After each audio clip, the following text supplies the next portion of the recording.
Ben hastasıyım. Bunun nasıl bir illet olduğunu, nasıl sıkıntılı bir hastalık olduğunu en iyi yaşayan bilir. Bilmiyorum, içinizde herhalde vardır diye tahmin ediyorum.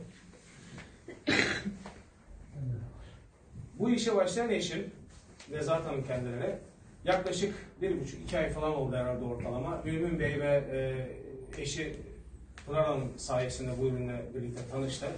Az önce arkadaşlarımıza yapılan denge testi gibi evde ilk önce bana bunu yaptı. Ben kesinlikle inanamadım. Dedim onda bir ya büyü var ya sihir var. Tabii ki sonra eşim bana biraz bunun içeriğini falan anlatınca ben buna kanaat getirdim. Bana dedi ki çok sık nöbet tutuyorsun. Şu bantı yanına al.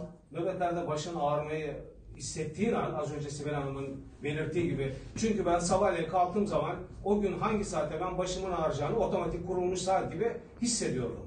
Biliyordum bunu. O saat geldiği zaman benim başımın ağrımaması mümkün değildi. Bandı aldıktan ikinci, üçüncü gün nöbetçiyim. Başım ağrımaya başladı. Eşim bana nasıl kullanacağımı anlattı. Ben de aynı şekilde denedim. Aradan biraz zaman geçti. İş yerinde beraber çalıştığımız arkadaşlar var. Dediler ki ya, çünkü onlar bana bu yıllar içinde çok çeşitli defalar hep ağrı kesici vurdukları için, ama kalçadan ama damardan, kesinlikle bunu bildikleri için bana dediler ki abi senin başın ağrıyordu. Ben o anda hatırladım bende migren ağrısı olduğunu. Fakat ben bunun geçtiğinin bile farkına varmadım. Bunu bir süre kullandım. Şu anda hani birazcık da haylazlık yapmaya başladım son zamanlarda, ama şimdi çok pişmanım ve yine başladım kullanmaya.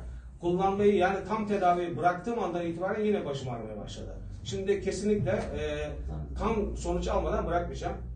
Fakat bundan yaklaşık bir hafta 10 gün önce bende hemen hemen doğuştan aynı zamanda uyku apnesi var. Horlama var. Burun kemiğimde eğrilik var. Bunu da yeni keşfettik Sibel Hanım. Yine eşimin sayesinde. Bana dedi ki ya tabii 26 yıldır ben artık bıktım dedi senin bu horlamalarından. Ölüyormuş gibi senin bu zor nefes alıp vermenden. Uyku apnesi böyle bir sıkıntı, bilmiyorum içinizde bunu yaşayan arkadaşlar var mı? Bana dedi ki bir akşam ya bunu burnuna yapıştıralım. Hanım nasıl yapıştıracağız? Belki Sibel Hanım yeri geldiğinde söyleyeceğim, bu ürünler kesinlikle metalde kesilmiyor. Elle yırtıyoruz. Yırttı.